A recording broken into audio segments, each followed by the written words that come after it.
The dress was silk, ivory silk, with a hand-sewn bodice, and a train that moved like water across the fitting room's pale marble floor. And it was the most beautiful thing Mara had ever worn, and the store manager's hands were on it before she could say a word, pulling at the fabric, pulling her out of it with the specific, rough efficiency of someone removing a garment from an object rather than a person. "This is not for you," the manager said. Her name was Claudine, and she had the precise manner whose professional wealthy that their wealth was visible and whose ability had produced the ability this dress were brought here. Mara stood in the fitting room of Elise Bridal on the 14th floor of a building on Fifth Avenue in the specific, cold, disorienting way of someone who has not yet processed what is happening, whose body is still in the dress while her mind is still in the appointment. Still in the morning that had begun with her future mother-in-law calling to say she had organized a surprise, a real bridal appointment at the best salon in New York. Wasn't that wonderful? Wasn't that exactly what the occasion deserved? The surprise was this room, this manager, these hands on the dress, and behind visible through the open fitting room door into the salon's main floor, with its champagne service and its cream upholstery and its mirrors that multiplied the light until there appeared to be the inside, was Catherine, her future mother, in a Chanel suit the color of champagne, with Bulgari at her ears and her wrists, standing with three women who were the specific variety of wealthy New York woman that wealth produces when it is old enough to have become simply the ambient condition of a life. She was watching the fitting room door with the expression of someone watching the conclusion of something they arranged. What would you do if you were in this room? If you were standing in a silk wedding dress in a bridal salon on Fifth Avenue while a store manager removed it from your body and told you it was not for you, and your future mother-in-law was 30 feet away watching it happen, and there were 11 women on the salon floor who had looked up from their champagne to observe the scene, and the door to the fitting room was open so that every word was audible to everyone present? What would you do? Mara looked at Claudine's hands on the silk. She looked at Catherine through the open door. She felt the cold of the fitting room on her skin as the dress came away, and Claudine dropped it, not hung it, not placed it, dropped it onto the fitting room floor and picked up a garment bag that was already waiting on the fitting room bench. A garment bag that contained clothes, Mara's clothes, the clothes she had arrived in, her coat and her wool sweater and her jeans. They had taken her bag when she arrived. The receptionist had said it was standard practice, luggage storage during appointments, and Mara had handed it over without question because this was her first time in a place like this, and she had not known what standard practice looked like. She understood now. "Get dressed," Claudine said, "and then you'll be escorted out." Mara took her clothes from the garment bag. She dressed in the fitting room with the specific, focused calm of someone who is managing something very large by attending only to the immediate physical task. Button by button, zipper by zipper. She put on her coat. She picked up her bag when the receptionist brought it back. She walked out of the fitting room. She walked across the salon floor. She walked past the 11 women with their champagne glasses and their expressions of various varieties, some of open satisfaction, some of performed discomfort that was actually satisfaction wearing a better mask, one or two that contained something that might have been the beginning of genuine discomfort, though not enough of it to produce action. She walked past the cream upholstery and the mirrors and the light. She walked past Catherine Aldrin. Catherine said, "This is for the best, Mara. You understand that. He needs someone who fits. You never fit." Mara looked at her. She looked at the Chanel suit and the Bulgari and the expression of a woman who has orchestrated something and found the orchestration satisfying. She said nothing, because the nothing was not emptiness. The nothing was a decision that had just been completed, and the decision's completion was very loud inside her in the way that decisions are loud when they are the right ones. She walked to the elevator. The elevator doors opened. She stepped in.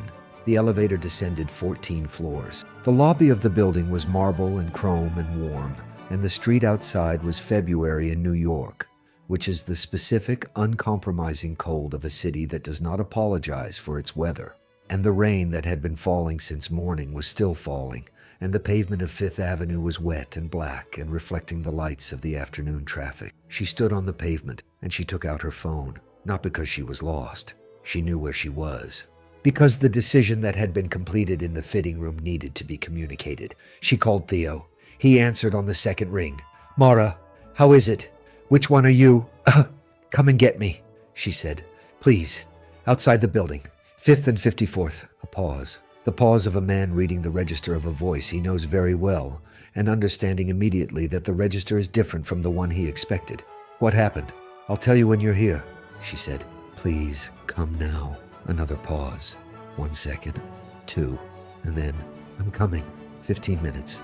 His voice had changed in those 2 seconds. It had gone to a place she had heard it go only rarely.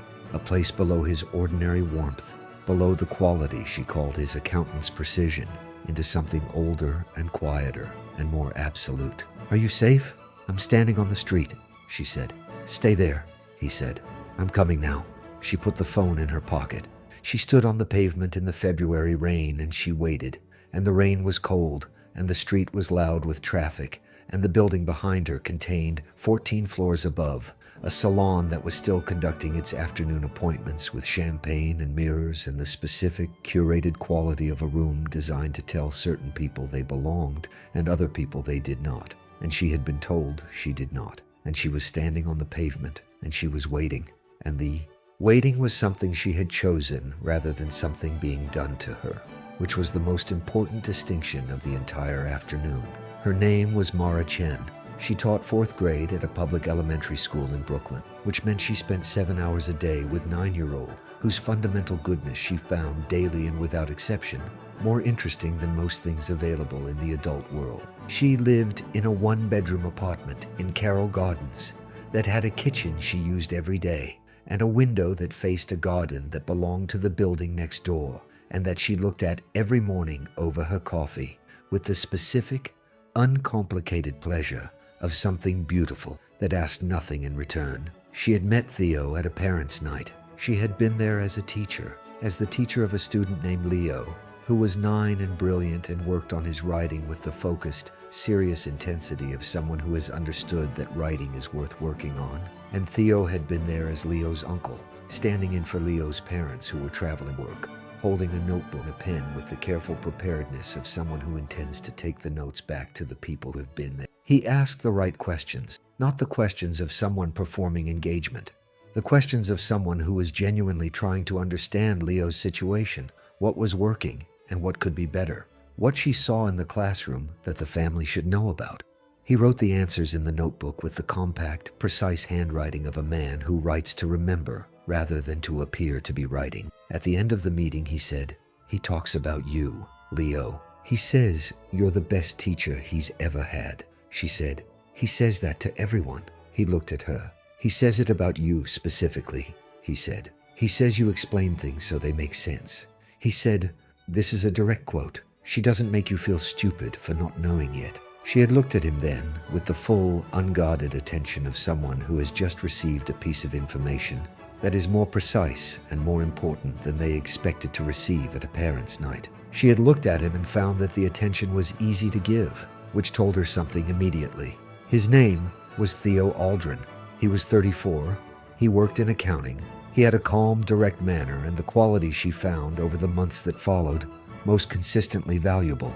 He listened in the way that demonstrates you have heard, rather than the way that demonstrates you were waiting. He had a small apartment in the West Village that was neat without being sterile and had books on every available horizontal surface, which told her something about how he organized his time when no one was watching. They dated for 6 months with the specific, patient quality of two people who know something is real and do not feel the need to perform urgency about it. He cooked dinner with the serious, unhurried attention of someone for whom cooking is the day's last act of care. He met her friends and was liked by them, not because he performed likability, but because he was genuinely interested in them, which is a distinction her friends noticed without being able to immediately name. She had not told him, over the months that followed, that she found his reticence about his family notable. He mentioned his mother rarely, and the mentions were careful in the way that careful mentions are careful. They contained information while managing how much information they contained. He mentioned his father in the past tense in a way that communicated the subject was closed. He mentioned a family estate in a way that placed it geographically, but not socially, which was a specific kind of managed mention she recognized from people who are navigating a subject that has more in it than they are ready to disclose. He proposed on a Sunday morning in his apartment with the same unhurried quality with which he did everything that mattered. He sat across from her at the kitchen table with the coffee between them and the winter light coming through the window, and he said, "I want to marry you. I've known for some time. I want to ask you while it's just us, before anything else is involved, because I want the answer to be just yours." She had said yes without hesitation and had meant it completely, which was the most honest thing she had done since she said yes to Leo's parents when they asked if she thought he had a future as a writer. The anything else turned out to be Catherine. Catherine Aldrin appeared 2 weeks after the engagement, summoned by Theo's phone call informing her of it, arriving at the West Village apartment with the specific, managing energy of a woman who has received information and has immediately begun determining what it requires her to do. She was 61. She had the posture of someone for whom the maintenance of external appearance has been a professional activity since early adulthood. She wore the Chanel in person for the first time. She would continue to wear Chanel, or its equivalent, at every subsequent meeting. And she looked at Mara in the apartment with the expression she would continue to look at Mara with, the assessment expression, the face of a woman who is determining the category of a thing and finding the category inadequate. "A teacher," she said. The word teacher not said unkindly, said in the specific register of a word that is being used to mean its full category rather than its particular instance. "A public school teacher. 4th grade, Mara said. "Brooklyn," Catherine said. "Carroll Gardens," Mara said. Catherine looked at the apartment. She looked at it with the comprehensive attention of someone for whom a space is a document about its occupant, and the document Theo's apartment was producing. Good books, modest furniture, a kitchen that was functional rather than designed, told a story that Catherine filed and said nothing about directly, because she was too skilled for directness. What followed, across the months of the engagement, was the specific pattern of sustained, sophisticated hostility that Mara had encountered before in other forms, and recognized immediately in this one. Never direct, never crude enough to address, always operating just below the surface of what could be named. Catherine's friends, introduced at a dinner in February, had asked Mara about her career with the specific, interested tone that means they were not asking about her career. Catherine's decorator, who had been helping with the wedding venue, which was an involvement Mara had not requested, kept presenting options that were calibrated to be beyond the budget that Theo had told Catherine they were working with, each one presented as the obvious choice for someone in your position, the your position meaning Theo's position, not Mara's. There was a charity gala in December where Catherine had introduced Mara to people as Theo's little teacher, the little not a diminutive of affection, but a diminutive of category, and where a woman named Patricia, blonde, Valentino, the specific compressed energy of a person for whom social navigation is a full-time competitive sport, had said in a group of 6 people that included Theo, "I always think it's wonderful when men choose outside their type. It's so egalitarian." The egalitarian managing to be a compliment and an assessment simultaneously, which was Patricia's particular skill. Theo, in these moments, did what he had always done, which was manage. He deflected. He changed subjects. He said to Mara afterward reliably that his mother was difficult, and he was working on it, and he needed a little more time. The working on it was real. She believed it was, but the time it required kept expanding, which was the specific pattern of someone who is managing an incompatible demand by neither resolving it nor acknowledging that the resolution was what was required. The bridal appointment invitation had come from Catherine directly. She had called Mara on a Wednesday evening, not Theo, Mara directly, which Mara had noted as unusual, and said that she wanted to make a gesture, that she understood the beginning had been rocky, that she wanted to start again, properly, with a real gift, a bridal appointment at Elise Bridal, the best salon in the city, the kind of place where appointments were booked months in advance, and the dresses began at $30,000, and she would cover everything, and it would be her contribution to the wedding. And wasn't that the right way to begin? Mara had said she would think about it. She had told Theo. He had paused in the specific way he paused when he was managing his response to something involving his mother, and he had said, "It could be genuine. She does things like this, gesture making. It might be exactly what she says it is." Mara had looked at him, and if it isn't, he had looked back. "Tell me immediately," he said. "The moment anything feels wrong, call me immediately." She had said yes to Catherine. She had done it with her eyes open and with the specific, patient conviction of someone who has decided that the situation has produced enough evidence and that what was needed now was the final, unambiguous piece. The salon had been everything that the category of salon implied. The pale marble, the cream upholstery, the champagne service, the mirrors. The staff had greeted Catherine and her three friends with the warm, recognizing attention of people who know their clients. They had greeted Mara with the polite coolness of people who have been briefed. She had been taken to the fitting room. The silk dress, ivory hand-sewn bodice, the train that moved like water, had been placed on her by a junior consultant who moved around her with the careful, reverent attention of someone handling something that mattered. And then the door had opened, and Claudine had come in, and Catherine's plan had begun its final movement. Theo arrived in 13 minutes. She heard them before she saw them.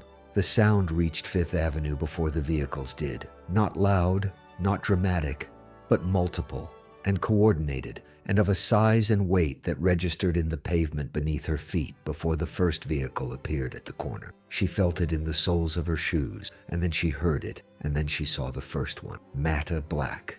The specific heavy profile of an armored Mercedes SUV, the G-Class variant that was built for this function, with reinforced panels and run-flat tires and tinted windows that were the absolute black of total opacity. Not the dark gray of ordinary tinting, but the black of something that was not designed to show what was inside. It was followed by another, identical, and then a third, turning the corner of 54th and coming down 5th with the measured pace of a convoy that had the road by virtue of what it was, rather than by virtue of any signal or right-of-way mechanism.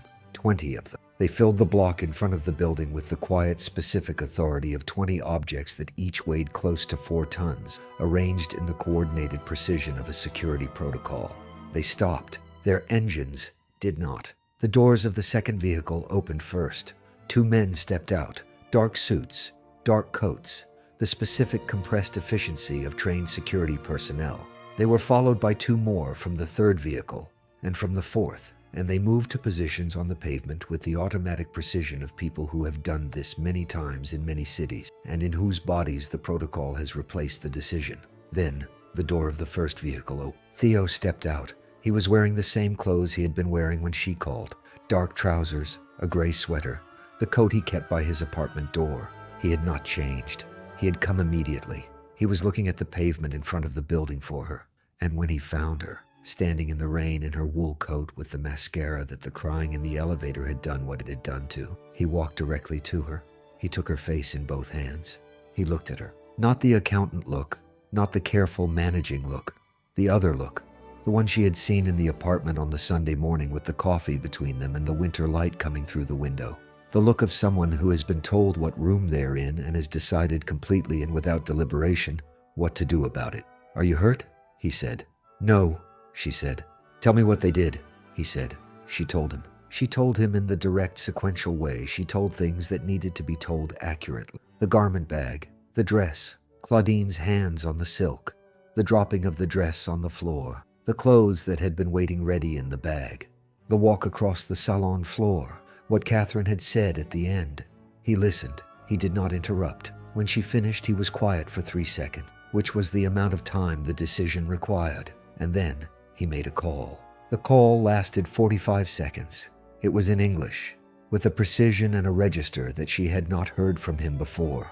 Not the warmth of the man she knew, not the careful quality of someone managing information, but something older and more direct. The voice of someone for whom the instruction being given is simply a function of what he is and what he has decided to do. He said 3 things: the building's address, the words complete acquisition, and a name she did not recognize, which she would later understand was the name of the legal instrument through which what was about to happen was being executed. He ended the call. He looked up at the building. He looked at it with the level, comprehensive attention of someone looking at something they are about to change the condition of. And then he looked at Mara. "Come inside with me," he said. "Please." The lobby of the building looked different from when she had left it. It looked different because of the 6 men from the security detail who had come through the entrance and positioned themselves at intervals, which changed the building's lobby from a public space into a space with a specific new kind of authority operating in it. The building's security staff, 2 men at the desk, were watching this with the specific expression of people who are deciding whether what is happening requires them to do something and are concluding, from the quality of what is happening, that it does not require them to do anything except observe. Theo spoke to one of the security detail. The security detail spoke into his earpiece. Then Theo walked to the elevator, and Mara walked beside him, and they went up 14 floors. The elevator doors opened onto the lobby of Elise Bridal. The receptionist at the desk, the woman who had taken Mara's bag with the explanation about standard practice, looked at the people coming through the elevator door and stood up from her chair in the way that people stand when their bodies have registered something before their minds have. Claudine appeared from the salon floor. She had the expression of someone who has come to address a situation and has found that the situation is not the one she prepared for. Theo looked at her. He said, "Where is Catherine Aldrin?" Claudine said, "I'm sorry. Where is Catherine Aldrin?" He said again, not louder, simply with the quality of a statement that has been made and requires acknowledgement rather than deflection. Claudine looked at the security detail in the lobby. She looked at Theo. She said, "In the salon." They walked through. The salon floor had not changed since Mara had left it. The champagne service was still running. The cream upholstery was still cream. The mirrors were still multiplying the light. The 11 women, Catherine's 3 friends and 8 other clients and their attendants, were in various stages of their appointments, and they all looked up when the door from the lobby opened, because the door had a quality of opening that communicated something was happening. Catherine Aldrin looked up. She was at the champagne table with her 3 friends, with the champagne glass in her hand and the Bulgari at her ears, and the expression of a woman whose afternoon has gone as planned and who is in the satisfaction phase of a plan's conclusion. She looked at her son. Her expression changed. Not dramatically. Catherine was not a woman who permitted dramatic expression, having understood that undramatic expression is more powerful, but it changed in the specific controlled way of a face that has received unexpected information and is managing it. "Theo," she said, "what are you? You will be quiet," he said. The salon was very quiet, not gradually, not by degree. Immediately and completely. The quality of silence that falls over a space when something unexpected and absolute enters. Catherine looked at him. She was searching for the son she managed, the son who deflected and apologized and asked for more time and moved the situations involving his mother toward resolution through the management of distance, rather than the confrontation she had always known was eventually available to him. She was not finding that son. She was finding something else. "Theo, whatever Mara has said, she told me what you did," he said. "I don't need interpretation." He looked at Claudine, who had followed them from the lobby. "You are the manager." "I am," Claudine said. Her voice had taken on the quality of someone who has understood that the ground beneath them is different from the ground they were standing ago. "This store's building is owned through a commercial real estate holding managed by a trust instrument established under Aldrin Family Assets," he said. "The trust has a primary beneficiary who is not my mother, regardless of the impression she may have given you or anyone in this room. I am the primary beneficiary. I have just instructed the Trust's legal office to initiate the process of renegotiating the building's commercial lease structure, effective with the next rental period. The process will include a review of all tenants and their continued suitability." He paused. "This salon's current lease is at a below-market rate, established through an arrangement that was courtesy of the Aldrin family. The courtesy is withdrawn." Claudine opened her mouth. She closed it. "You will also understand," he continued, "that the manner in which a client was treated in your fitting room this afternoon, the removal of a garment from her person without consent, the preparation of her personal clothing in a bag prior to her arrival, the use of security personnel to remove her from the premises, constitutes conduct that I will be making available to the relevant professional bodies and, if my legal office determines it appropriate, to civil court." Claudine had gone the color of old paper. He turned. He looked at his mother. Catherine Aldrin, with the champagne glass still in her hand, was doing what her face was capable of doing under extreme circumstances, maintaining its structure while the thing animating it shifted from one configuration to another. She had managed him his entire life. She had managed him through his father's death and through the complications of the estate and through the specific demanding navigation of being a child who is also the heir to something and who has to be trained toward that inheritance, while also being allowed to be a child.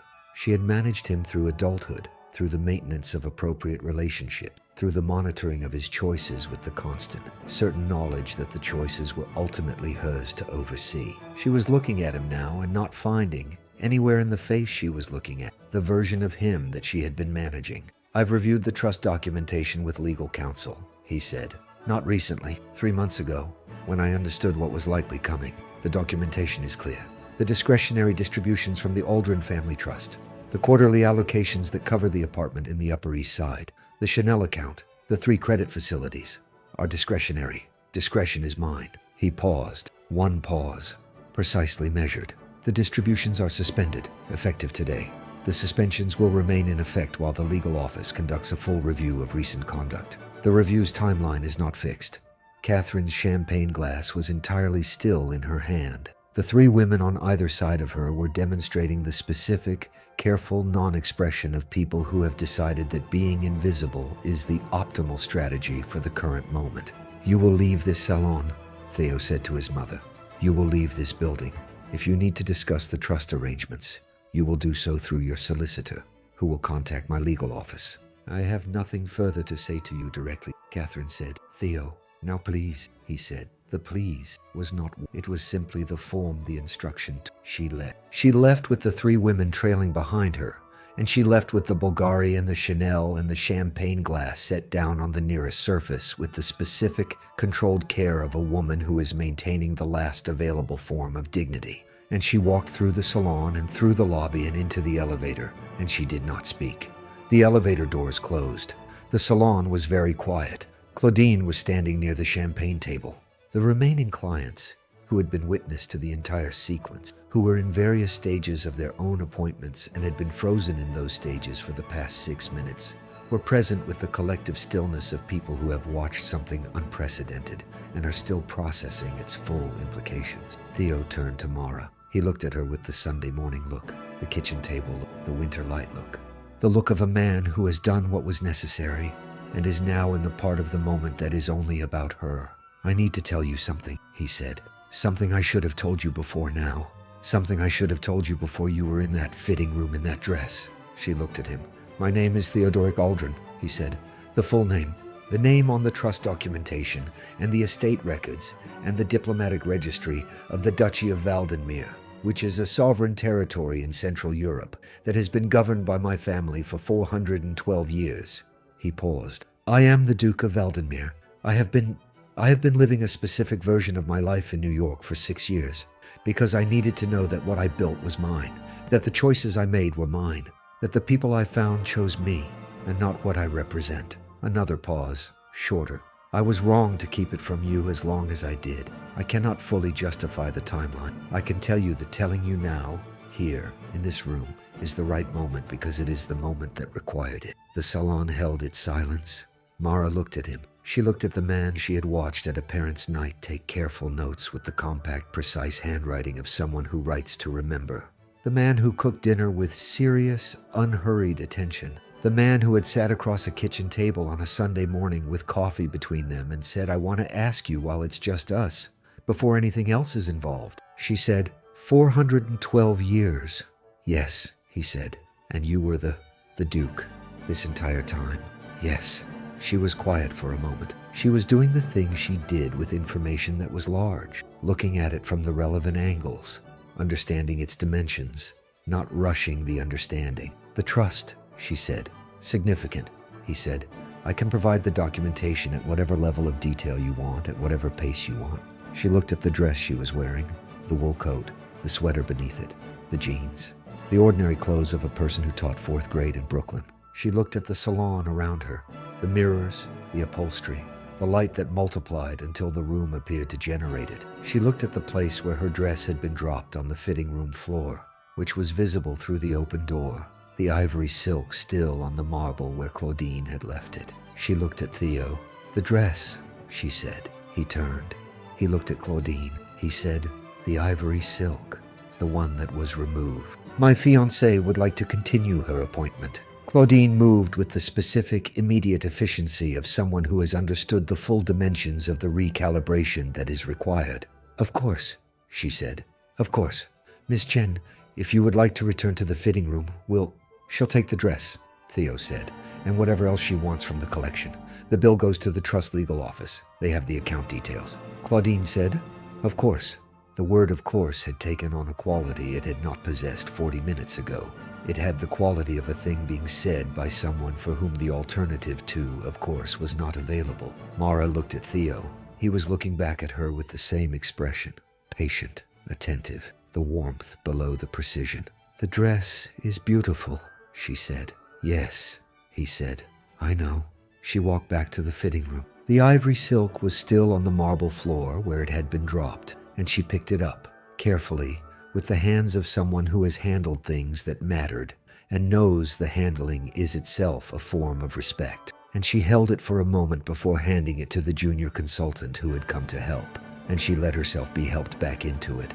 And the train moved like water across the pale marble floor, and the light in the fitting room was warm and specific and entirely different from 45 minutes ago. In the salon, Theo sat in one of the cream chairs. He waited with the patience he had always brought to things that mattered. Outside, on Fifth Avenue, 20 armored SUVs sat in the February rain with their engines running, and the street moved around them the way streets move around things that have established themselves in a space, accommodating them without quite acknowledging the way the world accommodates things it does not fully understand but can clearly see are not going anywhere. True power in the car, with his hand in hers, the city moving past the true power or a shady external. It is what it is in a one-bedroom apartment with books on every horizontal surface and a kitchen that is functional rather than design. It is what it is in a Sunday morning kitchen in winter light when it says, I want to ask you before anything else is involved. And it is what it is standing in the February rain on Fifth Avenue, arriving in 13 minutes because it said, stay there, I'm coming now.